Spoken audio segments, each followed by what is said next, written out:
In the early 2000s, German developer Piranha Bytes would give the world two beloved role-playing games that offered a glimpse of the genre's future.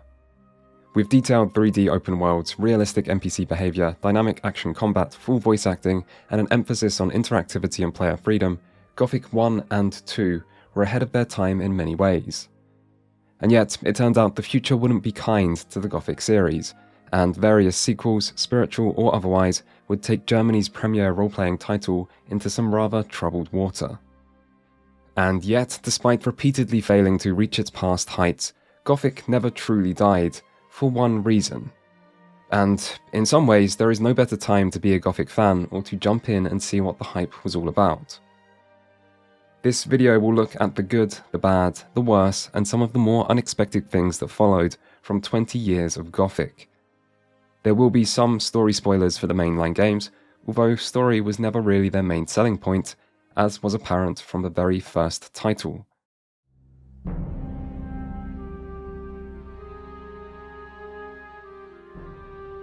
Released in 2001, Gothic would not take the world by storm, and it failed to achieve its desired international sales. But if there was one place Gothic did conquer, it was its country of origin, as well as a select few other nearby Central European countries. The connection between this series and this specific geographical location shouldn't be underestimated. There was a time where if you met a Gothic fan, they were probably from this area, and if you met a video game playing person from this area, they were probably a fan of Gothic. Why this high popularity didn't expand further than this is a little unclear, and probably more a result of localization and marketing details than anything else. That, or maybe something about a game where you're bullied and exploited everywhere you go as you struggle not to get eaten by various wildlife, just spoke to those in Central Europe in a way it didn't to people elsewhere. Regardless, one thing that is easy to understand is why this game was so loved by those who did play it, because even to this day, there are two things Gothic does better than most other games released before or since. And they are immersion and progression. Gothic has its share of problems, and some of them will soon be apparent, but when it comes to these two things, Gothic was the king, and in some ways it still is. Still, before you get far enough to uncover this, there are a few hurdles new players will have to overcome. The kingdom of Murtana, united by King Robar II.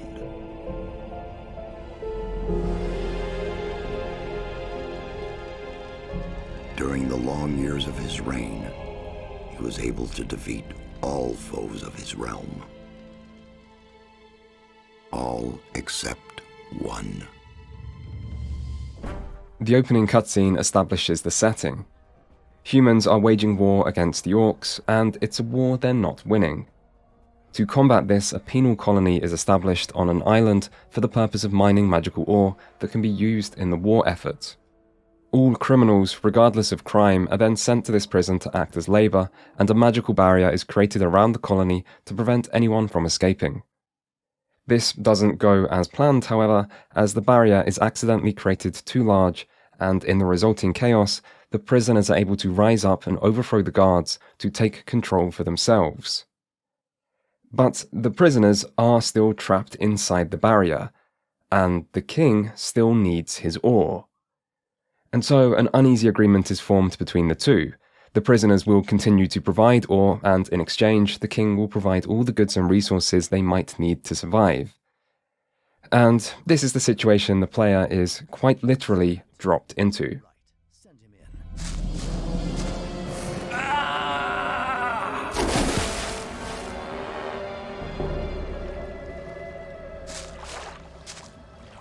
Welcome to the colony. Once you wake up and receive a slightly warmer welcome from another resident of the colony named Diego, you can set about overcoming your first challenge, which is getting used to the controls. It's worth noting that the Gothic of today isn't the same game as it was in 2001, or at least it shouldn't be. Over the years, a number of fan-made patches have been created and maintained to fix a variety of bugs, improve performance, and ensure compatibility with modern systems. In the past, the installation of these could be a little confusing, with a variety of different and potentially necessary options available, such as the player kit, the system pack, the community patch, and a mod management tool named Spine. Now though, updating Gothic is easier than ever. You need one thing and one thing only, called Union, which is also available as an all-in-one patch that you simply have to download, run the installer, and select where Gothic is located. And then the game is good to go. If you don't install this, or any of the aforementioned patches, you might run into certain problems, not least of which are the original controls. These revolve around moving with the arrow keys and holding left control to perform actions. This is basically an all-keyboard setup where your right hand stays fixed on the arrow keys, and, like most two-handed keyboard control schemes, it's pretty bad. Luckily, the system pack allows actions to be performed by mouse click, and provides an alternative control scheme where you can move with WASD. The one thing that might still feel a little strange for a more modern gamer is the combat, which involves drawing your weapon and then holding left click and pressing the movement buttons to swing your weapon in a desired direction. This means that you can't move and attack at the same time, as these actions share the same button, and you need to get used to using a mouse click to control which of these two things your character will do. This goes against the gaming norm of having a single input for an attack, but if players in 2001 could play this game with two hands glued to their keyboard while pressing left control anytime they wanted to do something, maybe it's not too much to ask more modern players to learn a combat system that requires two inputs to perform an attack. Still, combat is likely the hardest thing to get used to for the inexperienced. Now, some people love the combat in Gothic 1 and 2, but some people hate it. It stood out at the time by virtue of being a real-time action system in a genre where this hadn't yet become the norm, and it stands out today by being different to the norm in a time when real-time action combat is now firmly established. At its core, it revolves around balancing, attacking, and moving while timing attacks to string together combos, and dodging or avoiding enemy attacks by moving backwards, sidestepping, or blocking with left click and back. The benefit to this system is that the player's attacks have a lot of weight to them and feel very deliberate and impactful, while enemy attacks can often be physically avoided, allowing for an element of skill. The downside is that it feels clunky and stiff, and multiple opponents often cause targeting problems as the lock-on system is bad, and without it the game will switch between different enemies somewhat randomly. This makes fighting multiple opponents much more deadly than they would be individually, and in a way that's appropriately realistic. Fighting multiple enemies should be harder, however it's a shame this is in large part caused by a bad targeting system, as this aspect doesn't add to realism. Your character is meant to be you. They should hit the enemy you're trying to hit, and any time you don't feel in control of who you are swinging your weapon at, it's to the game's detriment. Enemies in Gothic can also feel a little overly exploitable. For example, you might notice some enemies can be repeatedly staggered, or can be completely evaded by continuously moving backwards after each attack. Learning what works against which enemies is part of the strategy, but some strategies are just too effective, which can cheapen many encounters. So, combat is not without its problems, and overall it does feel dated. But that doesn't mean killing enemies isn't satisfying, and it wasn't always dated. In 2001, action RPGs were rare, and many role-playing games were still operating on abstracted dice rolls or zoomed-out perspectives. By comparison, Gothic put you right into the midst of the action, and moved the focus away from dice or numbers, and towards actual tangible actions by you or your enemies. There are, of course, still numbers somewhere in the background, but this is easy to forget in the heat of battle, and unlike most RPGs of the time, there aren't even any visible damage numbers. In fact, most of the time, there are almost no UI elements on screen at all, giving the gameplay a more immersive feeling. And this isn't only seen in the UI. Gothic's world features almost no loading screens. Every NPC in the game is fully voice-acted, even if the English quality can be inconsistent. The map is almost entirely open, with later game locations gated through the placement of dangerous enemies rather than any kind of arbitrary restrictions like distinct leveled zones or invisible walls. There's also a full day-night cycle alongside dynamic weather effects. NPCs move about the world, sleeping at night and often performing tasks in the day. Animals can also move around and will even sometimes attack each other. The world itself is dense with things to uncover, with a varied topography featuring a lot of verticality alongside a muted colour scheme that matches the grounded and somber setting. It's not the biggest open world, but Gothic takes the approach of trying to portray its limited setting realistically, rather than portraying a huge world unrealistically. And this immersive design also extends beyond visuals. I mean, for starters, this world is surprisingly reactive to the player's actions, which is something open-world games still struggle with to this day, as was exemplified quite clearly by Cyberpunk 2077, a game with great visual design that quickly broke down once the player started to poke around and interact with it. Meanwhile, Gothic's over here in 2001, managing to simulate a relatively believable set of social rules which govern all NPC interactions. For example, if you draw your weapon, people will get uneasy or warn you to put it away. Enter someone's house and they'll ask you what you're doing and tell you to get out. Start fights in settlements and people might call the guards. Win fights and you can help yourself to someone's items after they're knocked unconscious, and lose fights and you'll find NPCs doing the same thing to you. Thanks for the ore, you hero. Even animals do more than just wait around for you to step into their aggro range, as if you come too close many will warn you to get away first, while others might stalk or chase you. All in all, Gothic's design is immersive even by today's standards, and this really helps bring the setting to life. And as for that setting, it can also feel refreshingly realistic, thanks in large part to how uncaring it is towards the player. For many games, it can be hard to escape the fact that you are the main character, and that this world and game simply revolve around you. They are designed for your needs, your entertainment, your convenience, and this can harm the illusion they're trying to create. Gothic, on the other hand, wastes no time showing you just how insignificant you are, and then spends its opening hours repeatedly reminding you of this. Now, in our nameless hero's defense, you are not just another prisoner dumped into the colony having to find his own way. You are a prisoner who has been given an important mission, which is to deliver an important letter to the leader of the important fire mages. Of course, no one actually tells you what's on the letter, as you yourself aren't deemed important, but hey, at least you have some greater purpose.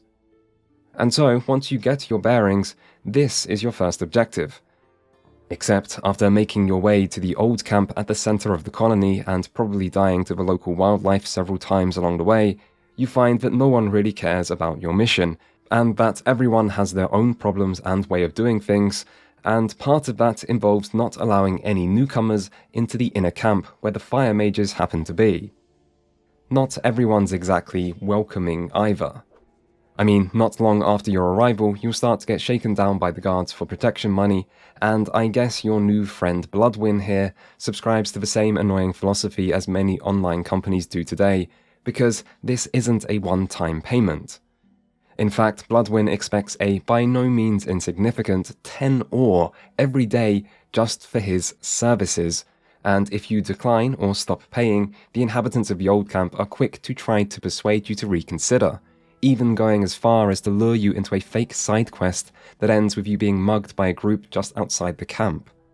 And as for money, you'll quickly find how important it is here and that you never seem to have enough of it. Basically, nothing comes for free, and there are lots of things you'll need if you want to have any hope of survival. Namely, training, information, a better weapon, armor, a map, you get the idea. Basically all the things that usually get provided up front to a low-level RPG character, you'll instead have to work for. And so, in this game, you have a rather good reason to do side quests, or explore the environment, or turn to crime where you try to beat the other inhabitants at their own game. And all this feels realistic. You aren't just strolling into a new town to pick up quests and solve everyone's problems as a result of your Giga Chad main character status. Instead, your interactions with other people feel logical. You want something from them, so they are going to ask something from you. Or they want something from you, so you decide to ask them to make it worth your time. The actual tasks or characters you interact with aren't that memorable on their own, but the setting still always comes across as grounded and believable.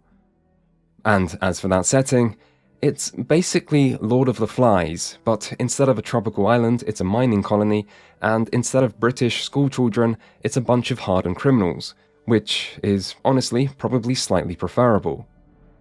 Regardless, this is a place where the strong take advantage of the weak and have created their own social structure of exploited labour at the bottom, with guards and an inner circle above them, and the self-styled ore barons sitting at the top who wield control through hoarding valuable resources. This is then further complicated by the two other groups who have broken off from the old camp. The first is the new camp, who have a more relaxed set of rules and social hierarchy, and have decided to hoard their ore instead of trading it with the outside world in an attempt to use its magical power to one day bring down the barrier. The second group is the Brotherhood, a cult who resides in the swamp where they grow potent swamp weed, which they trade with the other two groups for goods, while worshipping an unknown entity called the Sleeper, who they believe will lead them to escaping the colony. It's up to the player which of these three groups they want to align themselves with, although the impact on the main story isn't ultimately that significant. Still, aligning with one of them is important, as it's the only way you'll be able to attain more powerful armor, and it's the only way to get anyone to take you seriously when it comes to achieving the main story's goals. The decision of which to choose isn't an easy one either, and each group has their advantages. The new camp seems fairer than the old camp, and they are actively making plans to escape. The Brotherhood is shown to treat its members well while providing free swamp weed, and it also has its own higher aspirations. And as for the old camp, well, they just come across as a bunch of assholes, but they also seem like the most powerful group, and in a setting like this, it is tempting to just want to stand with the winning side. Before you can be accepted into any of these groups, however, you will have to prove yourself, which comes down to impressing a number of important people.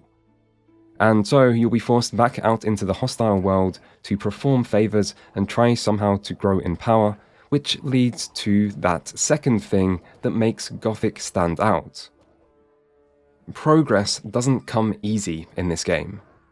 At the beginning you feel underpowered, under-equipped and under-leveled. You don't have any armour. The only weapon you'll initially find is a pickaxe, something not meant to be used as a weapon at all, and your character swings all weapons slow and clumsily, something you'll be stuck having to deal with until you've leveled up and spent some of your valuable learning points into raising your one- or two-handed weapon skill. Basically, it doesn't really feel like you've been given what you need to overcome the challenges in front of you, and yet the game just asks you to overcome them anyway. And this is a struggle. Assuming you're not a Gothic veteran and don't know how to exploit enemies' movesets or quickly earn some money, your path to success is going to involve a lot of trial and error, particularly when it comes to exploration, as there are many dangerous enemies out there and only some of them you'll be able to actually defeat. This is how exploration works. The world is completely open. There are many enemies. Some of them you can kill, some of them will kill you, so therefore you'll need to discover where you can go and where you can't through a process of trial and error, where error ends with your corpse being used as food. Still, every enemy you do kill gives experience points, and enemies don't respawn, so every bit of experience is meaningful. As is every equipment upgrade you get, and nothing will make you feel the progress you've made, like coming across an enemy type you've never been able to defeat before, and finally having enough levels, gear, and skill to take them down. Modern games love to communicate progress to the player. They shower you with progress bars, pop-ups, skill trees, coloured loot, incremental stat increases, and more, but none of that stuff compares to that sweet, sweet revenge that comes from moving one place up in the food chain. And so, you explore, you fight, you die, you complete side quests, you find items, buy upgrades, train skills, and get accepted into your establishment of choice, all so you can be sent on slightly more important tasks for slightly more important people. And this is Gothic at its best. Getting to explore the world and immerse yourself in the setting, all with a complete lack of hand-holding and that frustrating yet satisfying sense of accomplishment as you grow in strength and uncover more and more of the map. The leveling mechanics are relatively simple for an RPG of this time.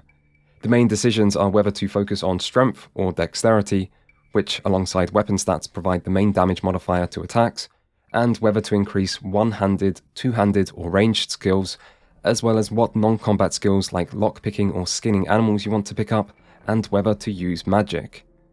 If you don't focus on magic, you can still make use of various scrolls, which become one of your most useful tools in harder encounters. Still, overall, character building doesn't have much depth, and it doesn't feel like it needs to, as it facilitates the satisfying progression that the rest of the gameplay is built upon. Where Gothic does stumble is in its main story. The setting is interesting, and it is introduced in a believable way. The conflict between the factions and the ability for this to create choice and facilitate player expression has plenty of potential, but in the end, the main questline devolves into a rather generic endeavour to stop a big bad evil that everyone else is unaware of, which basically forces the player into the role of the Chosen One in a way that conflicts with much of what actually makes the setting stand out. Saving this world is a challenging task with many steps along the way, including some long, densely packed dungeons. If you were trying to be generous, you could describe this adventure as suitably epic and demanding, but being less generous, you could also describe it as drawn out and somewhat tedious.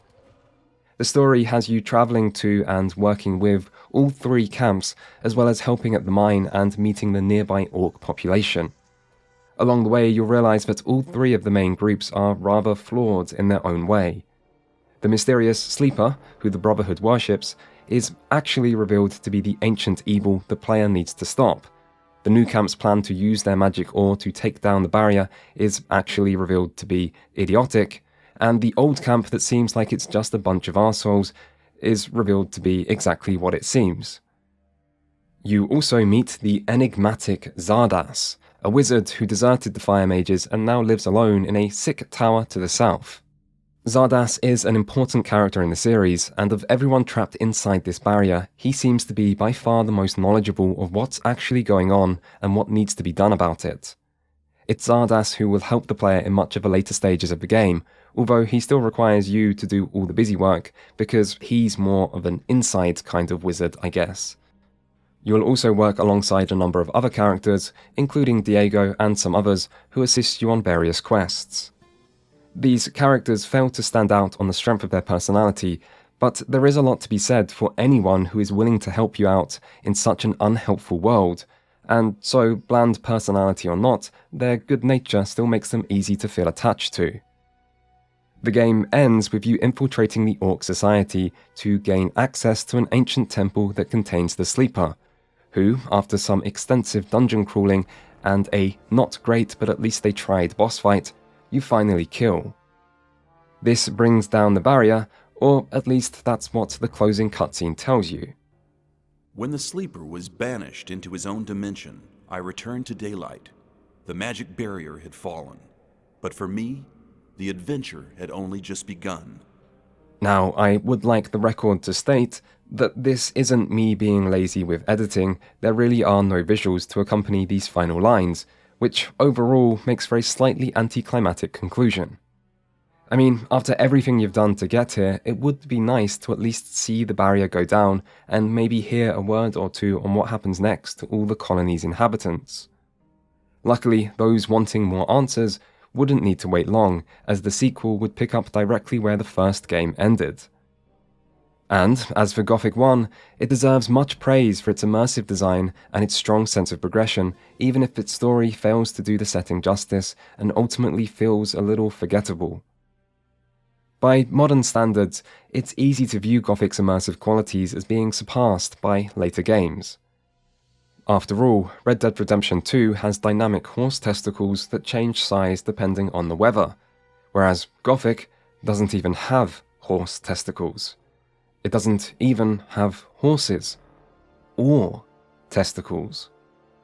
And so it's easy to look at the blocky character models or overly angular geography or inconsistent English voice acting or stiff controls and then write Gothic off as dated and janky, and you wouldn't strictly be wrong to do so.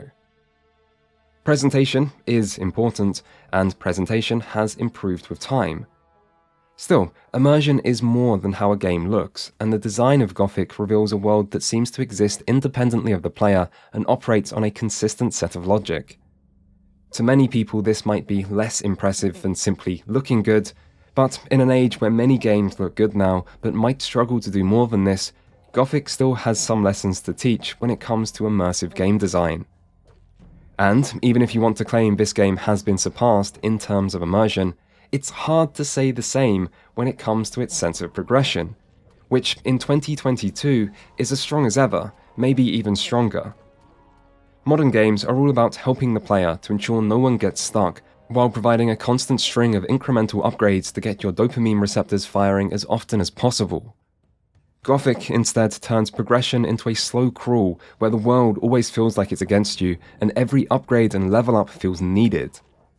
And put simply, they just don't make them like this anymore. RPGs aren't all about progression, but this is clearly an important part of them, and yet what progression means has largely changed as games have evolved into seeming more and more theoretical. Basically, you make progress because numbers go up, even if the difficulty scales proportionally right alongside you. In Gothic, however, you make progress because you can now kill that enemy that used to wipe the floor with you, which allows you to get to new places on the map or complete previously uncompletable side quests, and this feels like the way progress was always meant to be. But if Gothic 1 somehow still doesn't convince you of this, its sequel just might.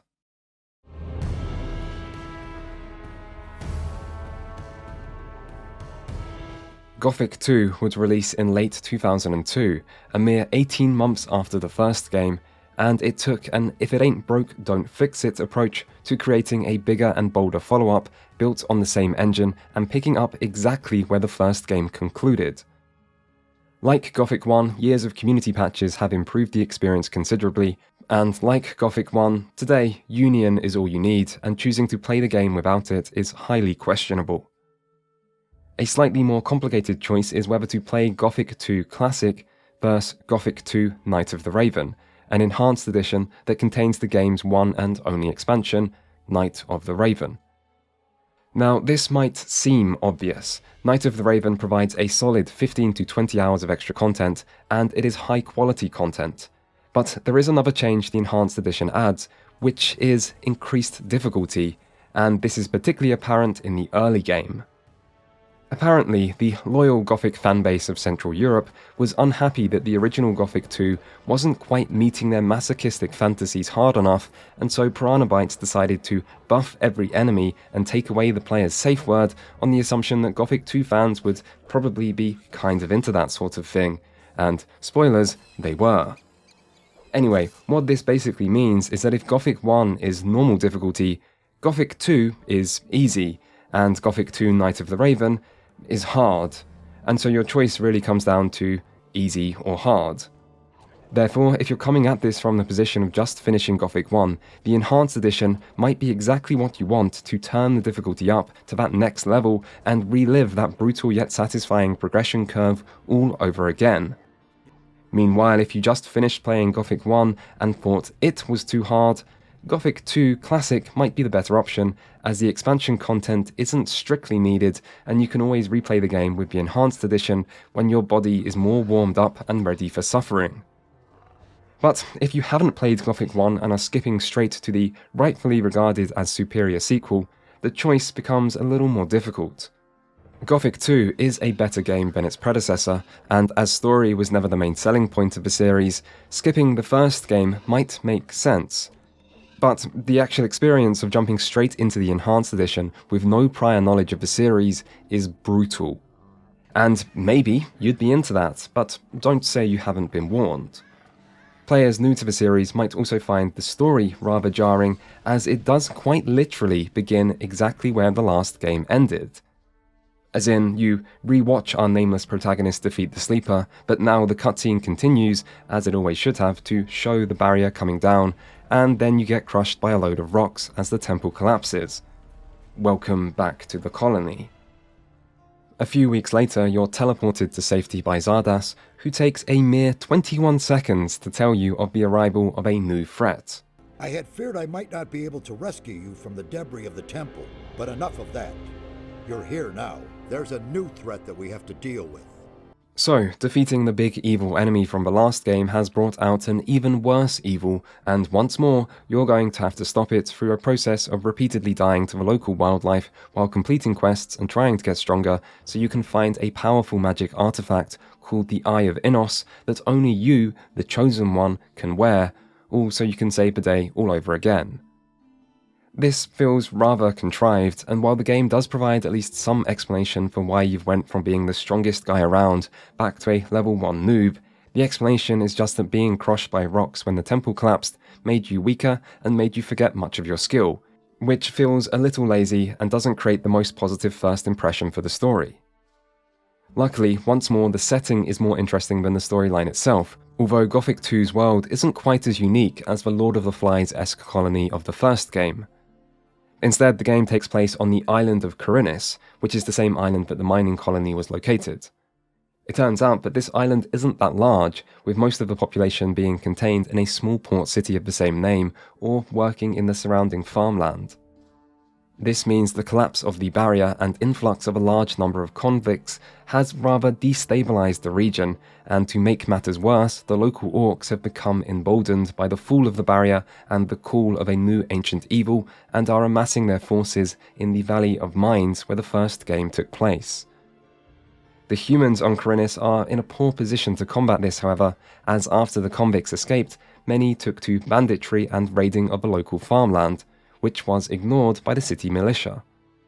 The most powerful farm owner responded to this by hiring a group of mercenaries, again mostly comprised of former convicts, to defend his land from the bandits, but also from the militia, who previously collected taxes and food from the farmland, but who the farm owner has decided he shouldn't have to pay if they won't provide any protection. And so, with tensions between the city and the mercenaries building, and the king still in desperate need of magic ore for his war against the orcs on the mainland, a contingent of paladins is sent to fortify the city and take back control of the island. This task proves easier said than done, however, and so the player wades once more into the middle of the conflict with the freedom to align themselves with one of the island's main groups, the city militia, the mercenaries, or the local fire mages who reside in a nearby monastery. This choice isn't quite as interesting as in the first game, but the group you align with does have a much greater impact on how the rest of the game plays out, as there are now a large number of faction-specific quests. And you will once more have to align with one of these groups, as it's the only way to be able to meet with the leader of the Paladins, who has the Eye of Innos that the player is trying to acquire. First though, you have to gain access to the city of Khorinis, which isn't letting anyone suspicious inside due to the sudden influx of recently released prisoners roaming about. You can do this in multiple ways. You can pay a fee in gold, work for the local farmers for some clothes to disguise yourself in, accept an official pass from another suspicious man hanging around outside, pretend to be a herb gatherer if you've picked enough herbs, or just physically sneak over the wall. Which, all in all, makes this one of the best examples of quests having multiple solutions in the entire series. Most quests aren't nearly this well endowed, but it is common for quests to have more than one solution or outcome, and in true Gothic style, these choices aren't laid out before you, but instead must be uncovered by the player. Regardless, once you make your way into Khorinis, you'll find yourself in a similar situation to the start of Gothic 1, as you're once more at the bottom of the social hierarchy, with few people around who care about any of your problems. Although that's not to say there are none. There are some familiar faces who might be more welcoming to you, which is something you'll experience throughout your adventure. Seeing characters you know makes sense, as everyone is still on the same island, and even if these returning characters may not have left the strongest impression in terms of personality, it's hard to deny that running into people you already know doesn't make the journey more enjoyable. It makes the world feel more directly connected to the first game. It can be interesting to see what old faces are up to now the barrier is down, and those few people who did help you make for a welcome sight in a world where true friends are so rare. Still, to get anywhere in Khorinis, you'll need to prove yourself to the locals, and the best way to do that is to get a job. This can be done through becoming an apprentice to one of the town's craftsmen, and if you want to be granted citizenship, you'll have to gain the favour of each one of these people. Likewise, even if this is no longer a prison, that doesn't mean there aren't still plenty of people trying to take advantage of you or just remind you of your place. For example, access to the upper district in Corinus is restricted due to your lack of citizenship. You're not allowed into the local pub without paying a fee, mercenaries on the road to the landowner try to extort you, and even random farm guards might try to shake you down at the start of the game when you don't look like you can put up much of a fight. And so you must repeat the same process of completing quests, earning favors, finding gear, gaining experience points, and exploring a map full of enemies that are just waiting to tear any low-level, poorly equipped adventurer to pieces. And man, enemies are good at that now. At least they are in the Enhanced Edition. In Gothic 1, the map seemed to be fairly evenly divided between enemies you can defeat even fairly early on, and enemies you can't. In Gothic 2, it's more like there are enemies you can't defeat and places you can't travel to almost everywhere you go, and it's your job to find the one or two exceptions. This can make every single piece of experience gained feel rewarding, while making every jump in power from new equipment feel exciting, as it has the potential to open up new paths to explore that you were previously stuck on. Having the odds so stacked against you so early on might also encourage you to think outside the box and search for ways to turn the odds back in your favour. This might be by taking advantage of various NPCs, of which there are some who can escort you, as well as guards outside the city or protection on the farms, which you can kite and lure enemies towards to get some assistance in combat. You might also start to develop certain combat techniques based around enemies' lack of artificial intelligence. I found myself gravitating towards a few different tried and tested approaches, and then anytime I came up against new challenging enemies, I would cycle through my repertoire of cheese until I found something that worked. I even started to think of different approaches by name.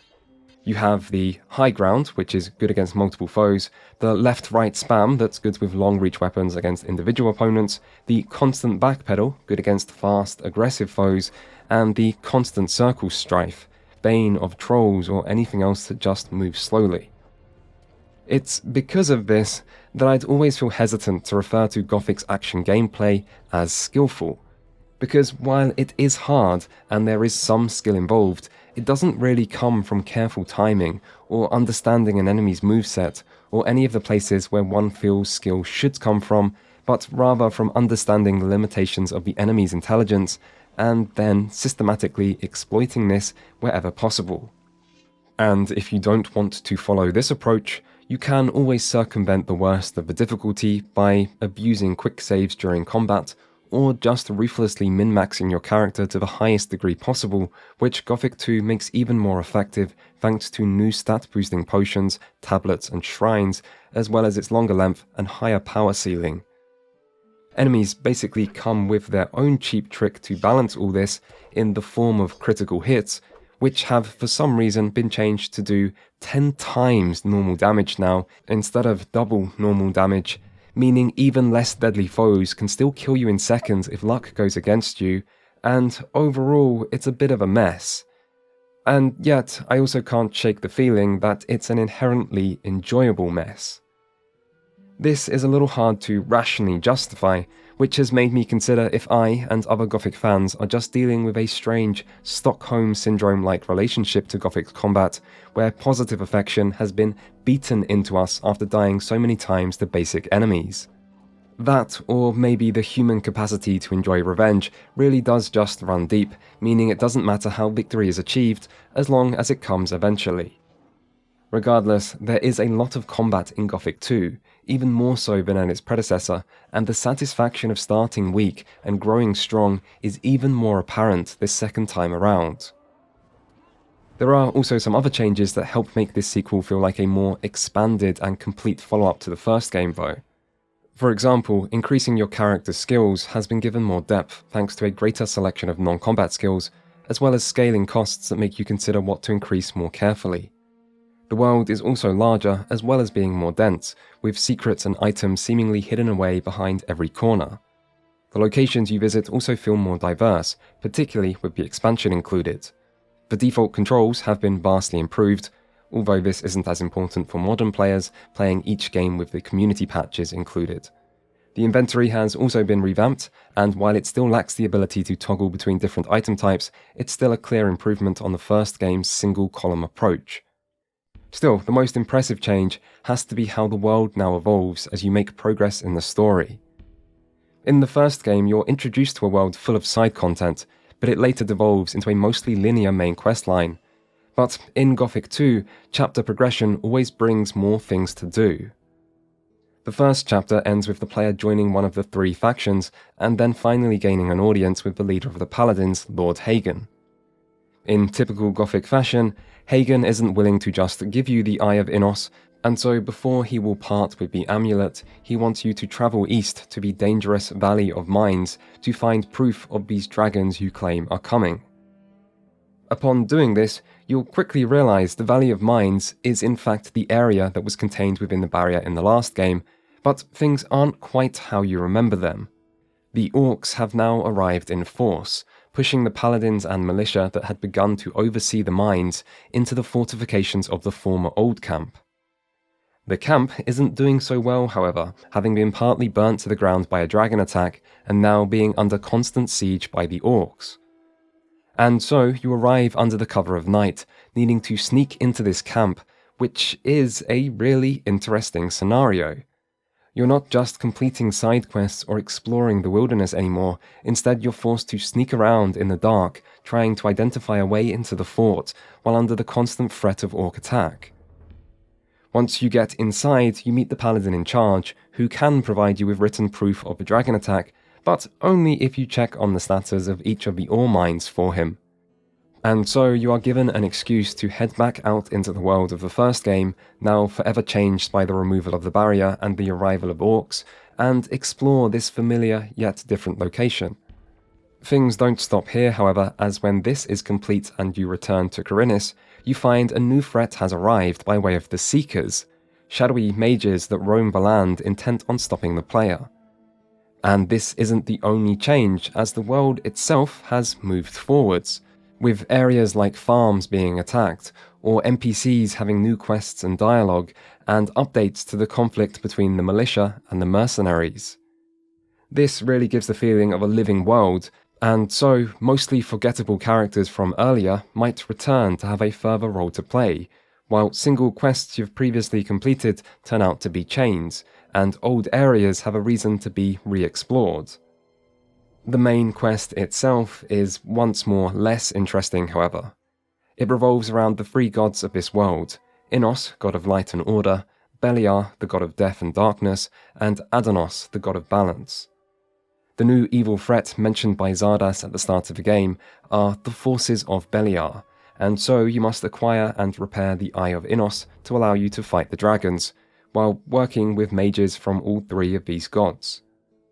Then, with the amulet repaired, you once more return to the Valley of Mines to deal with the dragons, where you'll find the zone once more updated with a new dragon hunter faction having been formed that you can often work alongside to take on these new powerful foes.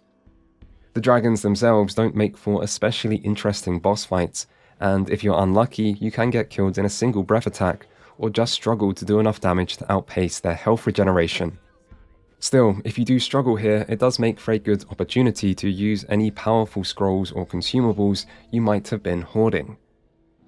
And at the same time as all this, the player can also travel to a new section of the island introduced by the Night of the Raven expansion to befriend pirates, explore beaches, jungles and ruins, and complete the side story that once more focuses on the threat of Beliar and a returning character named Raven, who was formerly an ore baron and now leads an expedition in search of a powerful artifact of the Dark God. The content added by this expansion is high quality, although perhaps unsurprisingly, its story proves its weakest section.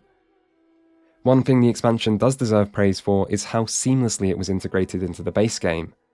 There are several new characters who start showing up right from the earliest hours of the game that go on to play a big part in the expansion, and the questline that leads you to this new area is interwoven into the existing story in such a way that you probably wouldn't even realize this content has been added on top of the pre-existing storyline.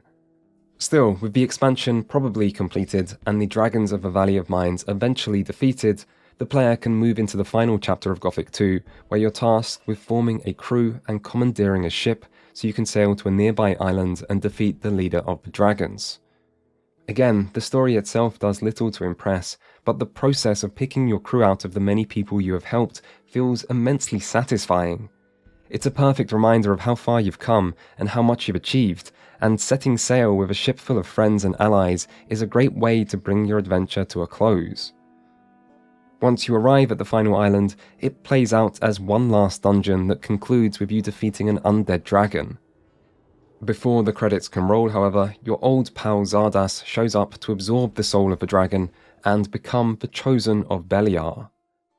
As Beliar is kind of evil, this makes for an interesting twist, and casts all the help Zardas has provided you with over both games in a much more manipulative light.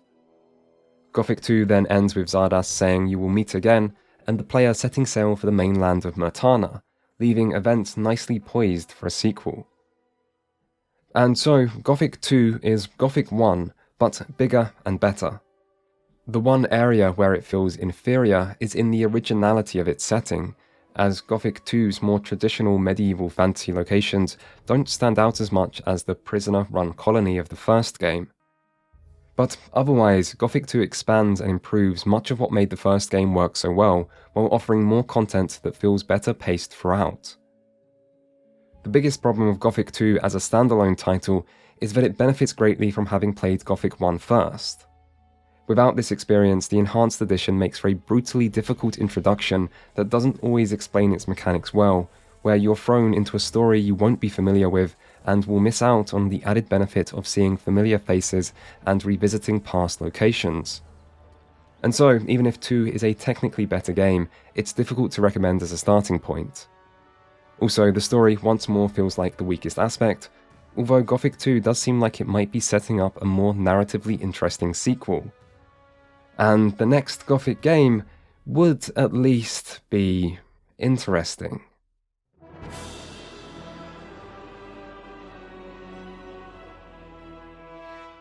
It would be 4 more years until Gothic fans would get their hands on the next entry in the series, and when they did, not everything would be as they remembered. Still, one trend Gothic 3 did continue was starting the story immediately where the last game left off. And so, our nameless hero returns, still aboard the same ship as when we last saw him, and en route to the mainland of Myrtana.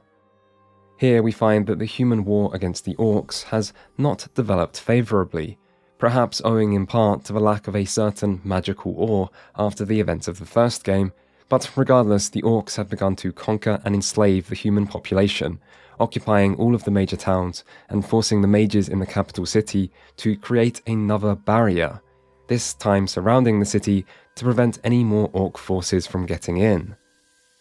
The human king Robar II, alongside his few remaining forces, are then trapped inside this barrier within a castle still besieged by orcs, while other human resistance can be found by way of rebel camps hidden amongst the wilderness. Just like with previous games, the player once more steps into the middle of this conflict and can shape its outcome through their actions, but unlike previous games, the way this actually happens is a bit different. Now, if there is one thing which Gothic 3 deserves credit for, it is ambition, and at times the fruits of this are easy to enjoy. Such an ambitious sequel did come at a cost, however, which could be most clearly seen in the game's technical problems. Bugs are not a new thing for the series, but Gothic 3 took this familiar downside even further, and the problems didn't stop there. This game was once notorious for requiring such a high-end PC to run, but even today, on a modern system with an RTX 3080, I still experienced frequent frame drops and stuttering, and put simply, it runs horribly. Maybe a 3080 is not a good enough GPU to run Gothic 3. Maybe Gothic 3 was instead playing the long game and was more designed with a 4090 in mind. It seems more likely, however, that someone just really fucked up somewhere. The general consensus behind this game is that it was severely rushed in development and ultimately forced to release before it was ready, with series producer Joe Wood usually getting most of the blame. What exactly happened remains unclear, but regardless, the impact can be seen in the game's review scores, which were markedly lower than either of the previous titles. Luckily, however, modern players no longer have to suffer the constant frame drops or excessive bugs, because once more the community stepped in to save the day. First, with the now familiar community patch, which included numerous bug fixes, as well as widescreen support and better mouse controls, and many years later with the Parallel Universe patch, which has finally fixed the stuttering and load times to make Gothic 3 at long last run as smoothly as it always should have.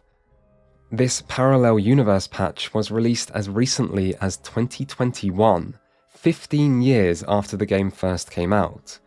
That is how long Gothic fans had to wait to play this game with a smooth frame rate. And that's how dedicated the Gothic fanbase still is to this series, even to this day. So, with Gothic 3 finally fixed, how is the actual game, you may wonder? Well, the opening cutscene has the player stepping off his ship and into a local town to see humans being mistreated by the ruling orcs. The game then starts with battle raging around you between the orcs and your companions, while tutorial messages start popping up on screen. Get through these messages and you might find an even greater roadblock, which is the insane mouse sensitivity. Put simply, the default sensitivity is so high, with so much added acceleration, that even the smallest mouse movements will have the camera spinning wildly out of control. Head into the option menu and turn the sensitivity down to the lowest setting, and it might still be too sensitive, but turn both sensitivity and smoothing right down, and maybe you can get the camera under control. Still, the problems don't end here. I began my Gothic 3 experience by being repeatedly knocked down by orcs. The orcs don't kill you for some reason, even though you are trying to kill them. Instead, they just try to take your gold, of which you have none, and then they wander off. But being knocked to the ground does disarm you, meaning when your character gets back up again, not only will they have only a sliver of health remaining, but also you need to pick up and re-equip your weapon in the midst of battle before you can do anything. This means you'll quite likely get locked in a cycle of repeatedly being knocked down without any hope of defeating your opponents. Keep in mind, this is the tutorial, and the only way I found out was restarting the game, which I had to do more than once to finally get through this battle. Now, it's worth pointing out that at this time I did have the community patch installed, but I hadn't yet installed the Parallel Universe patch, and part of the reason the tutorial was so difficult was because of a setting the community patch turns on by default, called Alternative AI. This is an important setting because it greatly increases the aggression of enemies, which makes fighting multiple enemies at a time frustratingly challenging. Without Alternative AI turned on, however, enemies are so passive that you can stand in the middle of a 10+ group while repeatedly spamming the attack button and defeat all of them, one by one, as they all stand back waiting for their turn to be on the receiving end of your blows. So basically, you'll have to pick your poison.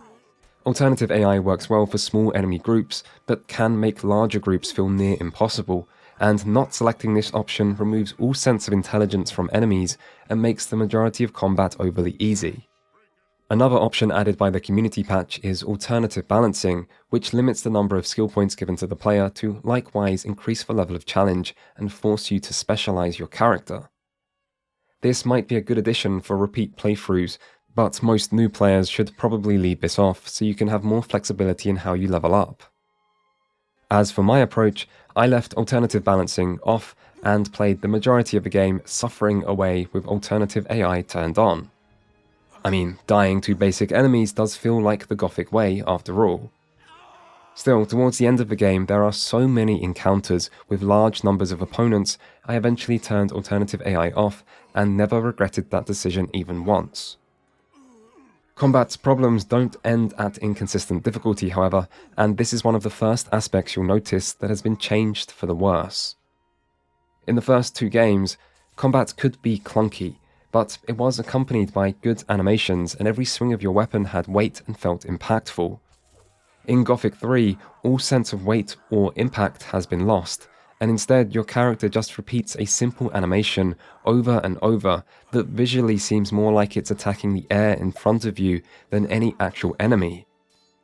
This is accompanied with almost no sound effect for the weapon's impact, and there's even a significant delay between pressing the attack input and your character starting to swing their weapon, just to make combat feel even less responsive. There's hardly any skill to this either. It is beneficial to sometimes block, or just wait for the right opportunity to start attacking, and with alternative AI you may need to find a way to deal with multiple enemies at once, for which I tended to go with the classic, stand on a rock or ledge and slowly shoot everyone to death one by one. But generally, once you start swinging away, enemies can be chain stunned, so you just need to keep attacking until they fall over. There are both light and heavy attacks, as well as special moves which cost stamina, but using them doesn't offer much of an advantage, and combat quickly feels repetitive. The one silver lining is that ranged combat is improved, with a free aim system that works exactly as you'd expect, and magic returns and can be very effective. Still, this isn't enough, and combat feels like a vast downgrade over the previous games. And combat isn't the only downgrade. Gothic 1 and 2 both featured very minimal UIs, which fit perfectly with their immersive approach to world design, but the third game has, for some reason, went for a more MMO-like style, with a very noticeable hotbar now permanently glued to the bottom of the screen, alongside other unneeded clutter, like a compass which I never once actually made use of. Even stranger than this is the choice of font. I've sometimes thought the hate for Comic Sans is a little over the top, but that was before I played Gothic 3, which for some reason splits its text between a fairly respectable and normal Times New Roman-like font for all dialogue, alongside the cheap and cheerful-looking Comic Sans for names, items, and pop-up messages. This looks more than a little out of place, and so confused was I at the repeated intrusions of Comic Sans across my screen when playing this game that I went looking for some kind of explanation online. The only reason I found was that, apparently, according to a guy on Reddit, the original font caused frame rate issues, which is something I wasn't aware certain fonts even did, but if a game was going to drop frames for a reason like font choice, I guess it would make sense that it's this one. Anyway, apparently Varna knows more about this, but I don't know who Varna is, so this tragedy will have to remain untold. Regardless, the use of Comic Sans, in this case, is a tragedy, and I don't think any font choice in any piece of media I have consumed has ever struck me as quite so intrinsically wrong. Another thing that can initially feel wrong is the returning characters. Gothic 3's voice acting isn't bad, by which I mean Gothic 1 and 2's English voice acting weren't good either, but I already gave them a pass, so it would be a bit unfair to only pick on Gothic 3. Still, thanks to new character models, voice actors, and the writing, none of the returning characters, with the one exception of Zardas, actually feel like the same people you knew in the last game.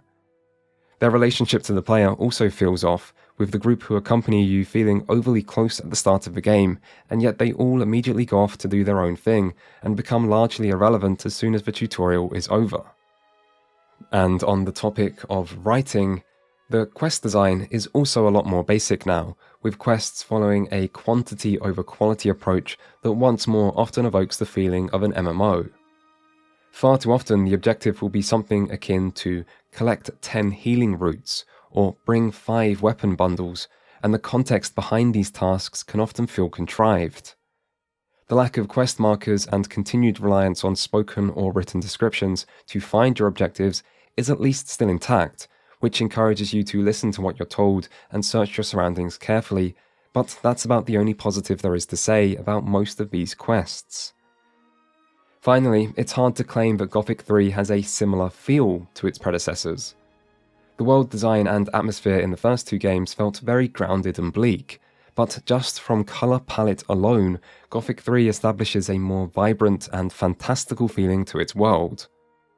A good way to simply illustrate this is through the visual design of the many herbs you can pick up, which now come in a rainbow assortment of different colours and look nothing like what you might see in the last game or in our own reality.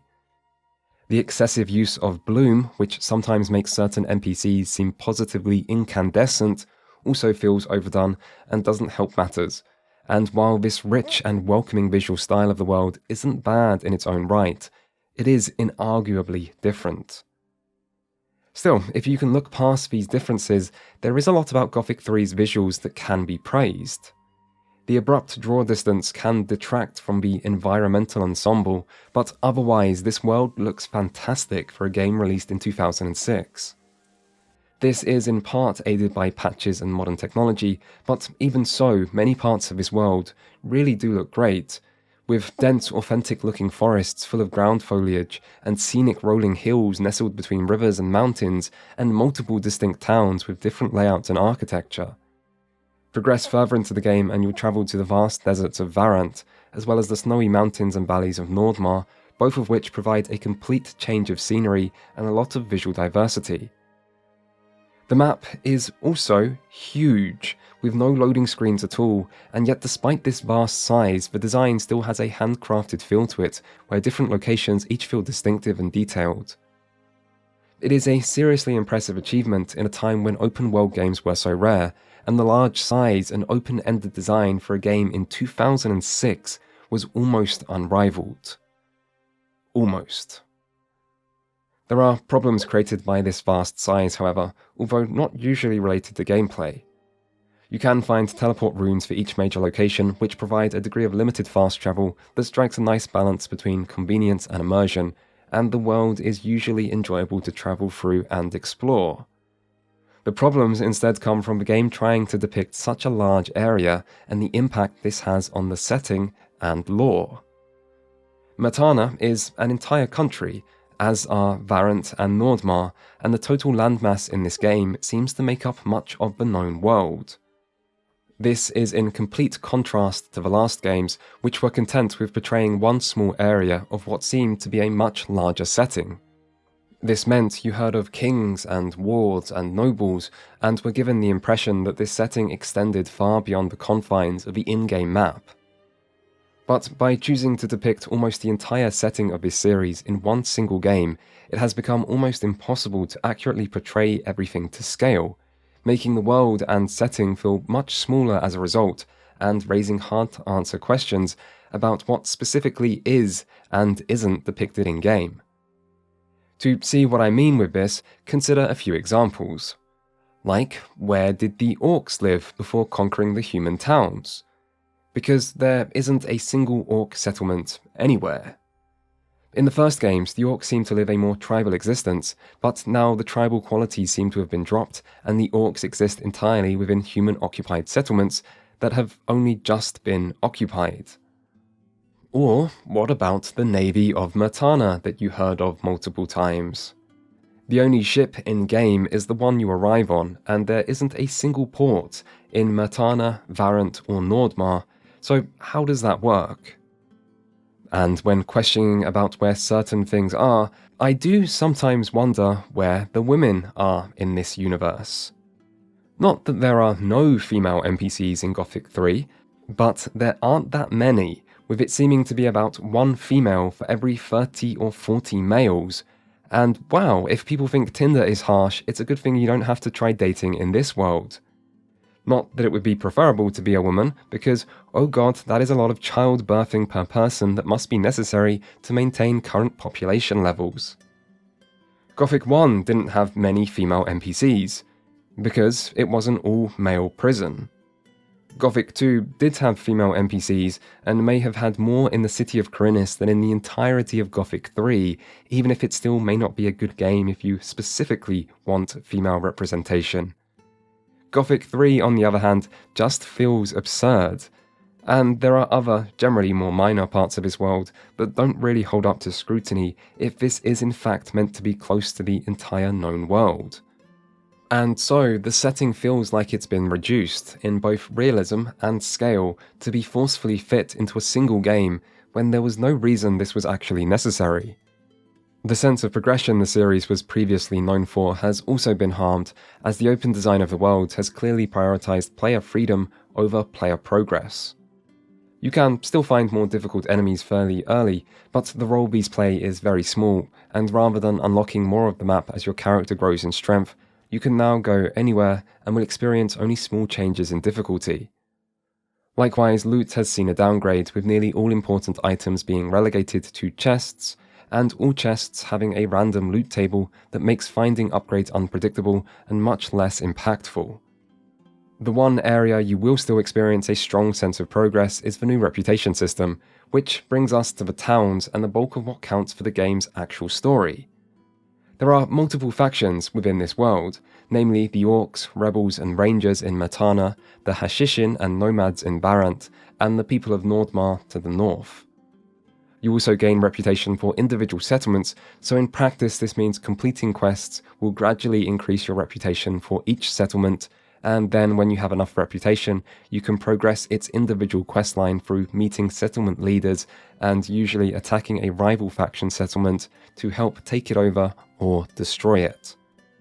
These later quests, alongside a select few others, will provide you with faction reputation, and this will eventually allow you to speak to certain faction leaders, as well as get better quality armor and find some of the main story-related artifacts. That might sound confusing in theory, so to see how this works in practice, the first Orc town you'll come across will probably be Cape Dun. And near to Cape Dun is a secret rebel camp named Redoc. You are free to complete quests for NPCs at both locations, and then when your reputation is high enough with Redoc, the rebels will ask you to liberate Cape Dun, and when high enough with Cape Dun, the Orc leader asks you to find and destroy Redoc.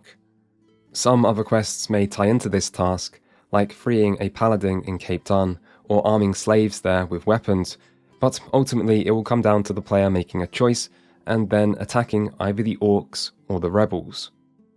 The battle this leads to is actually rather exhilarating. I mean, there is something far more immersive to just killing all NPCs as they exist within the world, instead of just following a scripted quest as you might do in most games.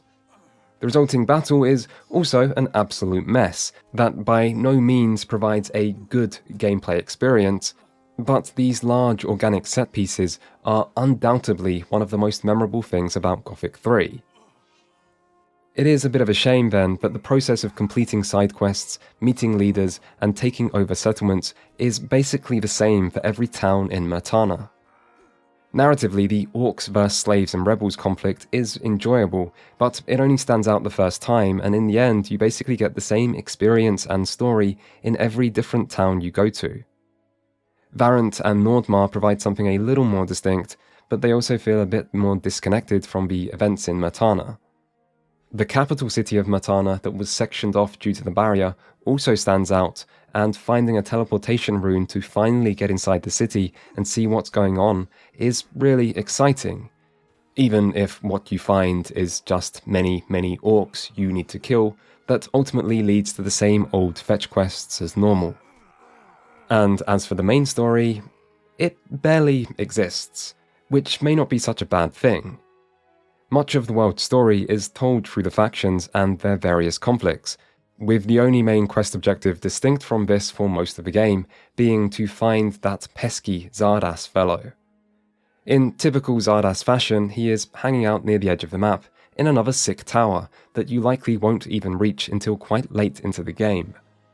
When you do finally reunite with your former mentor turned potential betrayer, it's a little anticlimactic. It turns out the whole Avatar of Beliar thing he had going after absorbing the undead dragon soul was just a way to gain power, and the reason Zardas has been helping the Orcs to defeat the humans on Matana was because he wanted to use the Orcs to find several powerful artifacts. The artifacts themselves are dotted around the world, and you may well have found several even before reaching Zardas at the end of various other questlines. Regardless, the purpose of these artifacts is to end the war between the gods Beliar and Innos and free humans from godly control once and for all. To do this, Zardas wants you to kill the leader of the Hashishin, who have a culture centered on worshipping Beliar, and kill the Matanian king Robar, who alongside the paladins are worshippers of Innos. Zardas won't actually help you do this, he is still more of an inside wizard after all, so it's up to you to head off to both of the capitals and start hacking away at various NPCs until no one is left moving. Or you can ignore Zardas' request and instead side with Robar, or the leader of the Hashishin, to instead become the champion of either Beliar or Innos, and end the war by killing the leader of the Orcs and the remaining rival faction leader. Side with Zardas, however, and the two of you wander off into the sunset, which involves manually running from one side of the map to the other, where you will open and journey through a portal to the unknown land that nothing really is known about, which I guess at least explains the name. The final thing you see is some Comic Sans scrolling across the screen for one last time, which I guess is a fitting ending. Well then, here we go. We opened the portal to the unknown land and left this world forever. Whatever awaits us there is another story. Some Fallout-esque slides will inform you of the fate of the world as a result of your actions, thus bringing to an end a very mixed experience. One thing spending time with this game makes clear is that Gothic 3 had huge potential. For its time, its open world was one of the most impressive ever made, being both huge in size and rich in detail, and achieving this without loading screens. And yet this came at the cost of numerous performance-related problems that only recently have been reliably fixed. Other than this, the world is still enjoyable to explore, and the conflict between the various factions and the players' involvement within this feels unique and exciting. Unfortunately, this is once again not supported by a memorable main storyline or a strong cast of characters, and the previously excellent sense of progression has been greatly diluted by the larger and more open structure. Gothic 3 also has the worst combat in the series, and there are still many enemies you will need to kill before getting anywhere near the game's end. That said, it is still an immersive game in its own way, but Gothic 3 would also have to compete with another juggernaut of the open world role-playing genre, and in this great 2006 Battle of the Titans, Oblivion won easily, and years later few people would even remember Gothic 3's name. The rivalry between The Elder Scrolls and Gothic arguably started years earlier between fans of the original games and The Elder Scrolls III Morrowind, but while these games were similar by virtue of being early 3D open-world RPGs, they were still very different in many other ways, and it was easy to see how the world had room for both. When it came to Gothic 3, however, the two series had become much more similar, and Oblivion released earlier in the year while setting a standard of polish and quality that was difficult for the more inconsistent Gothic 3 to be compared to. If you can look past this game's flaws, it is worth playing to experience what is honestly one of the most unique and ambitious open-world RPGs ever created, but the flaws are big and frequent, and in the end, this would prove to be the final Gothic game that developer Piranha Bytes would ever work on. Still, the Gothic series didn't end here, even if perhaps it should have.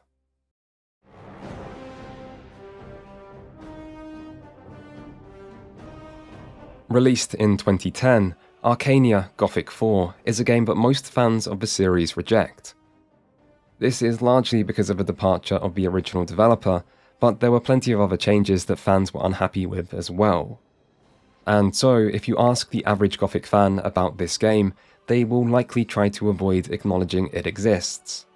Check the Wikipedia page and you will see it listed as a spin-off rather than a main entry, and few today still even consider the events of its story canon. And there is some merit to this rejection, as shortly after its release, the Gothic IP was returned to Piranha Bytes. Still, there was once a time when Arcania seemed to be the future of the series, and it was a future which didn't seem very promising. Set 10 years after the events of Gothic 3, this time you would not be playing as the same nameless hero of the first 3 games, but instead would be fighting against him. Yes, it turns out following the death of Robar II, presumably at the nameless hero's hand, he then went on to crown himself ruler of Martana and took up the name Robar III. The player instead now takes the role of a young farmer on a remote island, whose only concern seems to be getting laid. Or maybe the opening was about true love, I couldn't really tell. Regardless, your first and only objective is to convince Ivy's father to let you marry her, and so you set about completing a number of simple tasks to win his favour as you explore Tutorial Island.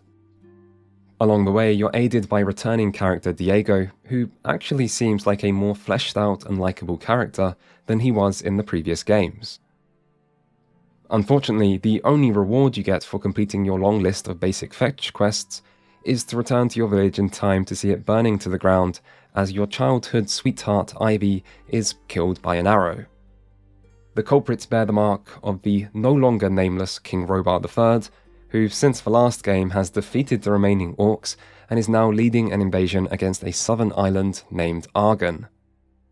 And so, with the generic main quest premise in place, you set sail to Argon with Diego in order to seek your revenge against the king. Being on the other side of the conflict to the previous game's protagonist is an interesting hook that leaves you wanting to uncover Robar's motivations, and there was a time when I thought Arcania might turn out to have the best story of any Gothic game. My reasons for this optimism were due to the more in-depth side quests and character writing, which makes your interactions with other NPCs more memorable, as well as the potential shown in some of the earlier questlines focused on local political disputes, where these issues were portrayed with an impressive amount of complexity. Alas, the narrative gets worse as the game progresses, and Arcania's problems don't end there.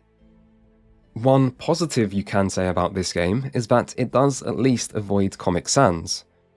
This doesn't mean the UI design has improved much, however, and the Gaussian blur applied to all dialogue text boxes in particular looks very cheap. The MMO-style action bar also returns, and now it's accompanied by a rather large minimap. I also found that after reading a recipe for the first time, I was stuck with a crafting icon at the bottom of the screen for the rest of the game, despite my repeated efforts to make it go away by any means possible. As for the combat, it also shows improvement, although after Gothic 3, the bar was not exactly high. Still, there is a greater focus on movement and dodging enemy attacks this time around, and weapon swings once more feel like your character is actually swinging a weapon. The overall feel of combat is a bit too arcadey, however, which does nothing to help immersion, and also chain-stunning enemies by repeatedly spamming attacks is again overly effective. But at least combat encounters do now ask a little bit more from the player than the last game did. The camera also seems a strange choice, as you're forced to play the entire game with the camera locked closely behind your shoulders, except for when you draw your weapon, which causes the camera to slowly pull back to a fixed, zoomed-out perspective. This is slightly frustrating. The camera feels too close outside of combat, and too zoomed out during combat, and for the first few hours I found myself constantly wishing I could just control the camera myself. I mean, this isn't my first rodeo. In fact, I have been successfully controlling cameras in video games for years. Not to brag or anything, but I am pretty much a camera controlling master, so it would be nice if I could just be trusted to zoom the camera in and out myself. Alas, Arcania would not trust me to do this, and the lack of faith in the player would end up being a bit of a repeated pattern. For starters, say goodbye to exploring an open world. Instead, Arcania is split into a linear series of gated-off zones. You basically start in one mini-area where you do a couple of quests and a few side quests before gaining a key, password, or letter that you take to a gate of some kind to be let into the next mini-area where you do the same thing all over again. This means any sense of genuine exploration is pretty much lost, and this restrictive structure feels boring and artificial. You're never given any incentive to return to any of these zones, and so you really do just progress linearly through this rigidly contained world. It's not a big world either, and this is certainly not a lengthy game, with a single playthrough coming in at around 20 hours. Still, despite this short length, Arcania does at least manage to pack its world with a lot of very similar looking, usually goblin-filled caves that you will be sent to on far too many quests.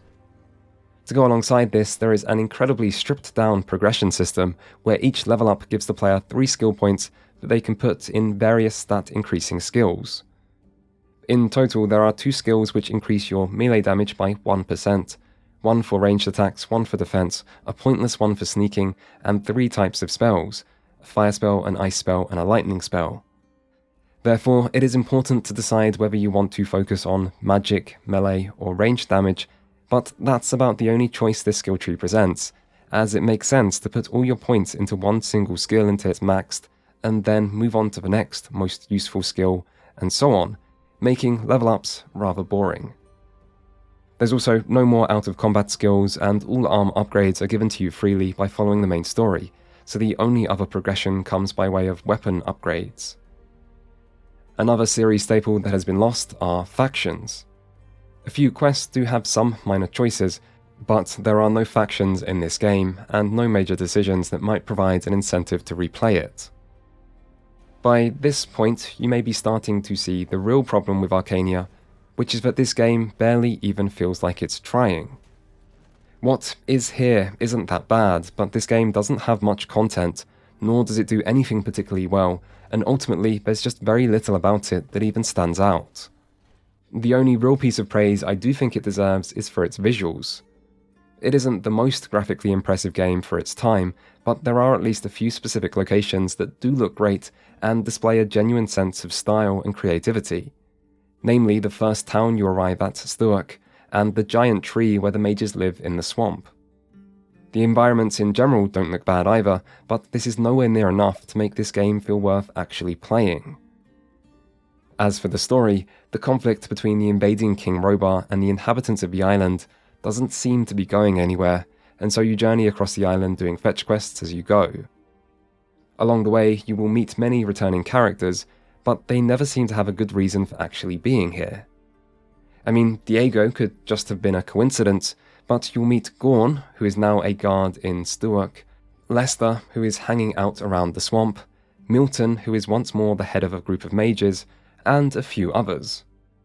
When you met returning characters in Gothic 2 and 3, it made sense, as you were either in the same location, or had travelled together at the start of the game. If the returning characters in Arcania had travelled with King Robar, then that would be one thing, but having them each arrive independently to start a new life on this new island feels very implausible. Still, the story has bigger problems than this. Along your journey, you discover that King Robar is actually possessed by a demon, which turns out to be the Sleeper from the first Gothic. You also find out that the one who attacked your peaceful island was not the king, but his general Drurahang, who acted on his own. You arrive at the main city of the island to find it overrun by undead, and then you work with the king's forces to defeat Drurahang, who has now gone rogue, before trying to excise the Sleeper from the king. To do this, you are once more aided by Zardas, who tells you about another demon/goddess connected to the island's history, who is the one trying to summon the Sleeper. So you go and kill this demon before it can cause any more trouble, while hoping to free the king in the process. Except the final cutscene suggests this doesn't go quite as planned, as 2 men and an orc complete a ritual at the same time, which seems to summon the Sleeper instead of destroy him. Although it's hard to say exactly, as the cutscene isn't that clear. The 3 who perform this ritual are not seen in the game before this, and 2 of them are completely unknown. The last is Thoros, an unmemorable guard from the old camp in Gothic 1 and 2, who shows up again as an unmemorable town guard in Gothic 3. It's hard to know why Thoros, of all people, would be involved in some ritual like this, or why the writers would choose him of all characters for this role.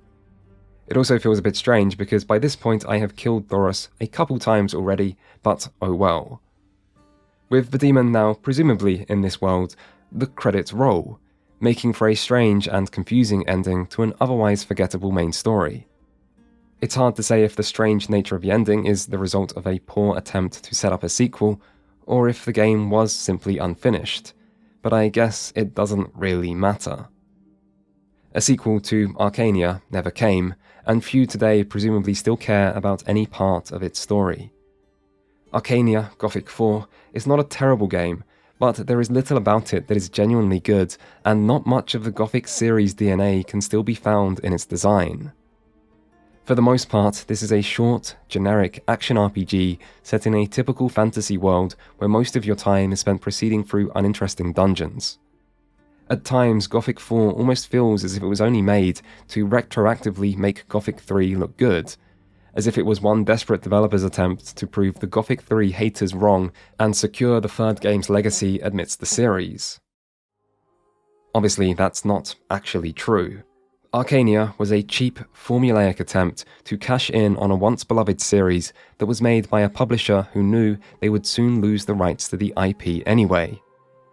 And so it was that Gothic died, not with a bang, but a whimper, with one final title whose main legacy is how much fans try to distance it from the other games in the series.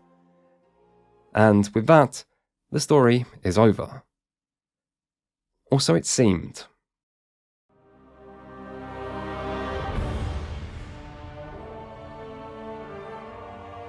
It's been 12 years since the last official Gothic game was released, and yet this series is neither gone nor forgotten. In fact, several successors to the Gothic games of old would appear over the years, and sometimes in unexpected places. The first of these was actually released 1 year before Arcania, and saw the original developer Piranha Bytes return with what seemed like an attempt to create the sequel to Gothic 2 that fans always wanted and never got. Risen released in 2009 and was a much more faithful sequel to the first two games in the series than Gothic 3 or 4 ever were. The player takes the familiar role of a nameless hero who is shipwrecked and washes ashore a mysterious island surrounded by storms. So once more you start with nothing and are forced to explore a dangerous island as you uncover the details of the setting and earn the favour of one of the three factions, the local company of bandits, the warriors of the Inquisition, or an order of mages. As you might expect, few people you meet will be initially friendly, and the early hours of the game can involve working out how to sneak into the local town, being pushed around by bandits, or getting captured and forced into servitude by the Inquisition. The story then proceeds to focus on the island's temples, the enigmatic leader of the Inquisition, Mendoza, and the powerful beings known as Titans. But, as you might expect, the main story isn't really Risen's strong point. Instead, this is a game that once more excels at those two things that first made Gothic so remarkable: immersion and progression. The island is designed with a similar approach to before, where most of the world can be accessed right from the start, and yet dangerous enemies are frequent and will limit your ability to travel to certain areas. The equipment and skill system will be instantly familiar to any experienced Gothic player, and there is a strong sense of needing to work for your progress as you explore the island, kill enemies, and complete various quests. The combat system can feel a little stiff, but it's much closer to what modern players would expect from an action RPG. You can block, parry, and dodge, as well as use a number of special attacks, and your timing will impact your ability to chain attacks together effectively and perform combos. Attacks do require a little bit of aiming, and the automatic targeting is sometimes inconsistent, but overall it's an effective combat system that is superior to later Gothic games and easier to get into than the early ones. Risen has other improvements to offer as well. Its graphics are more modern and show off some strong environmental design. The voice acting is solid and better than any actual Gothic game, and the quests and character writing feel more fleshed out while fitting with the tone of the world. Where Risen does seem to struggle a bit is reaching the same highs as the first two Gothic games. I mean, exploration and progression are good, but they don't manage to be quite as exciting this time around. The world features a lot of the same immersive design elements, but a small 3D open world with weather effects, a day-night cycle, and dynamic NPCs just isn't as impressive in 2009 as it was in, say, 2001. And the traditional structure of starting off at the bottom, exploring a challenging island, meeting and joining various factions, and seeing your character grow in strength can all at times give off a bit of a been there, done that feeling for any Gothic veterans, which makes the familiar structure less effective than it once was. In a sense, Risen can be seen as the anti-Gothic 3. It is faithful, but it's not that ambitious. It does replicate a lot of the series' strengths, but it rarely expands or innovates with anything new, and while the setting and characters are completely original, they don't manage to be much more memorable. Risen also came with plenty of bugs, some still intact today. I'd recommend to quick save before any time you press jump. It also had an infamously poor console port that was outsourced to a separate studio. Risen may also have suffered from being the wrong game for its era. I say this because it was a more grounded and deliberately challenging game where players die frequently and have to progress with little handholding, but this was still a couple years before Dark Souls had came along and made hard games cool again, and so these potentially positive features were often criticised as being outdated and boring. A 12-year-old Angry Joe review where he calls Risen the worst RPG on Xbox 360 captures this sentiment well. So at first, you're into it, and it was kind of cool that this is a more hardcore RPG, so that it forces you to do things like put away your weapon if you want to pick something up, or cook your own food, or pick berries. Good. Unfortunately, it commits the worst offense, the cardinal sin. It's boring! Boring weapons, boring armor, and boring loot. And without an interesting story and not a single, unique, memorable character, there's not much point. So, maybe it was no surprise that Piranha Bytes' sequel, Risen 2, would move the series further away from its roots when it released 3 years later. This sequel made more of an attempt to modernise this formula, but it was received poorly by longtime fans, and it failed to gain much traction with modern audiences either. The next sequel, Risen 3, was viewed as a bit more of a return to form, but it was still plagued with technical problems and seen as inferior to both Risen 1 and its earlier inspirations. Piranha Bytes' next attempt was Elix, which released in 2017 and would see the developer return to a much larger game world with a completely new science fantasy themed setting. Elix offered more of a mix of old and new, with novel new features like the jetpack, as well as improved combat and a familiar focus on exploration and factions. It's also sometimes regarded as Piranha Bytes' best post-Gothic game, but enough time has passed and enough things have changed by this point that it's a bit harder to say that Elix feels like a true spiritual successor to the early Gothic games, rather than just a game with certain design similarities. Elix would get a sequel, which released earlier this year, but before that, something else happened to stir the Gothic fandom from their now long slumber, which very few people saw coming. In late 2019, a playable demo appeared on Steam one night for a Gothic remake. This project was headed by THQ Nordic after their acquisition of Piranha Games, and the demo was basically a proof of concept made using Unreal Engine 4 to test the viability of creating a full game. However, following significant fan interest, the project was fully greenlit, and while news on the remake has since been relatively sparse and a release date has yet to be announced, it has been confirmed that development is still ongoing and new footage was shown last August at Gamescom. And so, the Gothic series has been given a new chance at life through a faithful yet modern take on the classic game which started it all, thus bringing Gothic to a new generation of fans while allowing old ones to revisit the colony in true HD glory. At least, that's how marketing will surely frame it. Ultimately, time will tell the real story, but there are some reasons to feel cautious. Of course, there is only so much you can tell from a proof-of-concept demo that was designed in part to generate feedback, but it has to be said, the demo itself is a little strange.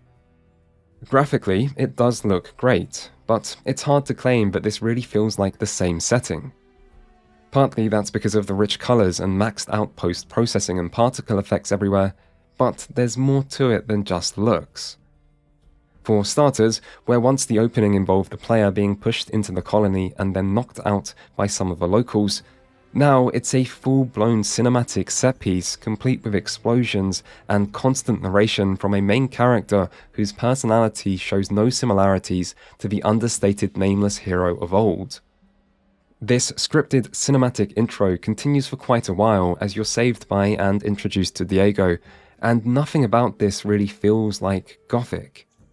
It's as if the demo is trying too hard to impress people, which conflicts with the way Gothic's world stood out by seeming like it didn't care about the player. Again, this is just the intro, and it is still only a demo, but to me it doesn't give the impression of a game made by fans of Gothic 1, so much as an approximation of Gothic's details made by fans of popular video game blockbusters like God of War or The Last of Us. Get through this sequence and you'll find an admirable commitment to making the player find things for themselves, and quest design with multiple approaches, alongside NPCs trying to take advantage of you or treating you with a lack of respect, which is, all admittedly, very Gothic, but it's still hard to shake the feeling that the remake gets more wrong than it gets right, and that this isn't going to be the game Gothic fans might want it to be. I could go into more detail about various problems I found with the demo, but that seems a little harsh, and one day the finished product will be able to speak for itself. Still, my hopes for this project are quite slim. And so, this is where the story of Gothic ends, with hope still for the future, and a colourful past rich in both success and failure. Or at least, it would be where the story ends, if not for one last surprise. It is now 20 years since Gothic 2 first released. For most, this was the pinnacle of the series, and for years many fans dreamed of a sequel that never came. Until, in December 2021, it finally arrived. Not at the hands of the original developer or publisher, and not through an official sequel or a remake, but instead from the community. Developed over a 4-year period by a team of 30 to 40 people in Poland, Chronicles of Myrtana Arkelos is a standalone total conversion mod for Gothic 2 that's set on Arkelos, a new island to the east of Myrtana, and takes place immediately before the events of the first game.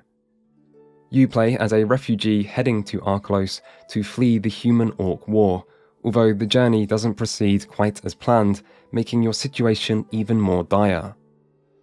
The beginning of the game has you trying to establish a new life in a small village on Arkelos, alongside the other refugees you travelled with. This premise feels both familiar and different.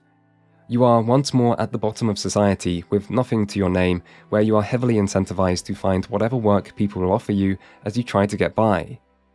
Yet this time you aren't alone, having both family and a shared set of circumstances with the other refugees.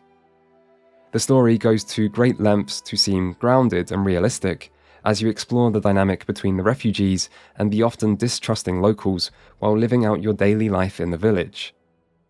There's also a strong sense of role-playing, as choices within quests and dialogue are frequent, and you're forced to consider how best to handle your current situation.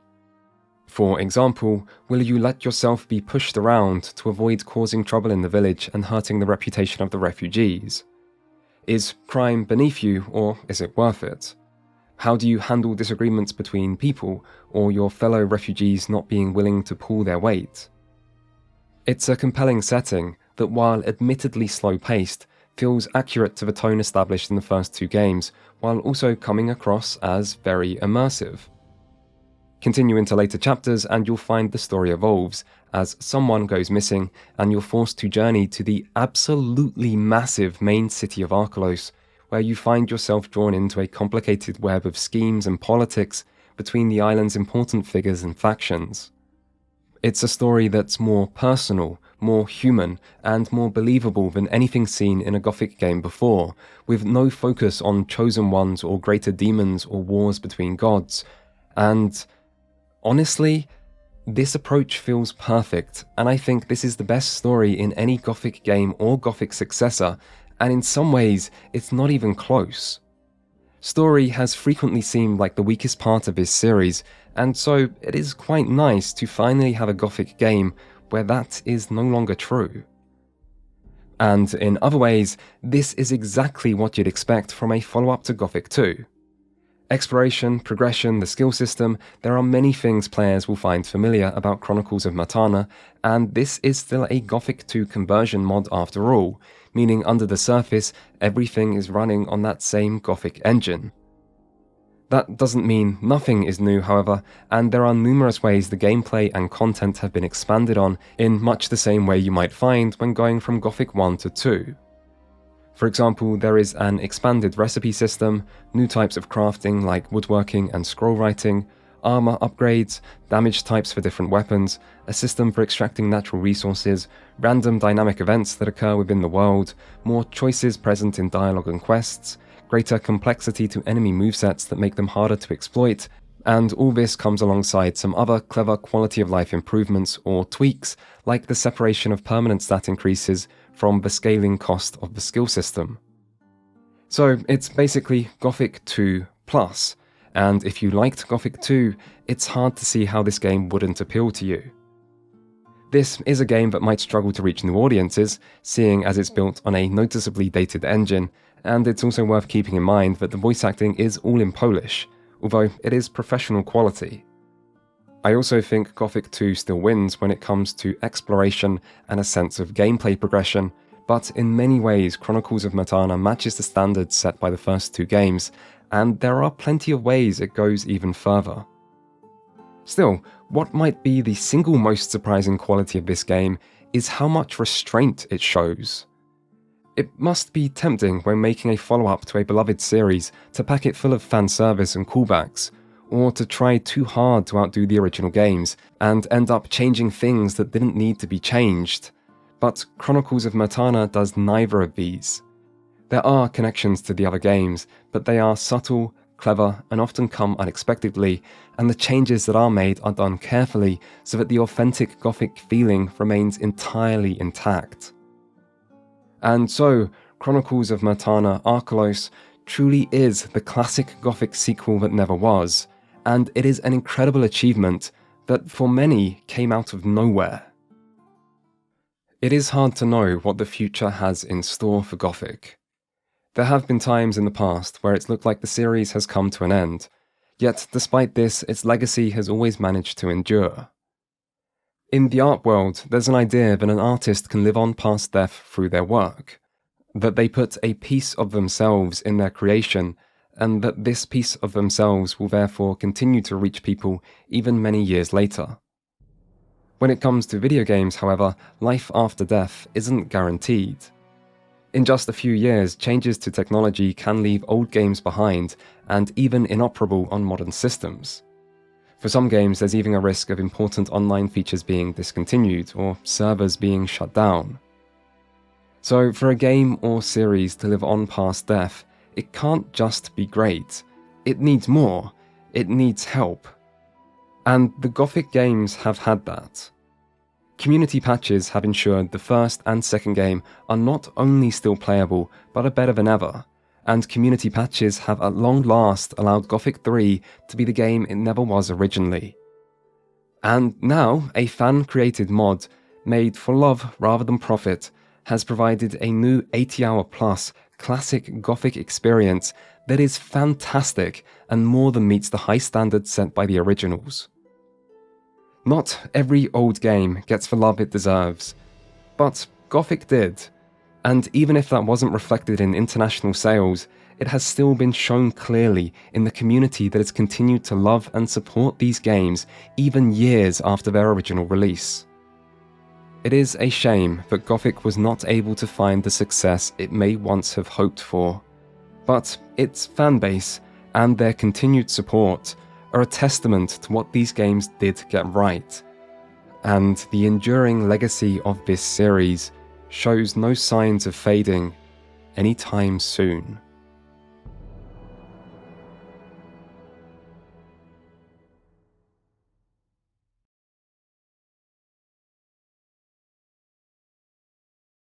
I hope you enjoyed this video. It did take quite a long time to make. The topic was originally decided by a poll on Patreon back in November 2020, so it's been a while coming, but I'm glad I got there in the end. And I am even more glad I made this after Chronicles of Matana had already been released. Anyway, if you haven't heard, this might be the last video I make here for a while, as I've decided to take a break and work on some other things. If you want to know my reasoning for this in detail, it is fully explained in a lengthy update video that I will include a link to at the bottom of the description. Still, the short reason is that I'm sick of trying to appeal to the algorithm. The channel isn't growing that fast anymore, and I don't have a lot of good ideas for topics that make it easy to just keep making these kinds of time-consuming videos back to back. So I've decided to take some time off to just make videos for myself for a bit, which I will do on a second channel that already exists, where I can just do what I want and make things that are a little different. Still, I'm sure I'll be back at some point, I'm just not too sure when. And if not, if this is the last video I ever make on this channel, if this is the last thing I ever say here, then it's been 4.5 years, 53 videos, and just over 59 hours of content. And all things considered, I'd say that's a pretty good run. So, thank you for watching. I have said those 4 words at the end of almost every video I have ever made, and I have meant them. Every single time. Thank you.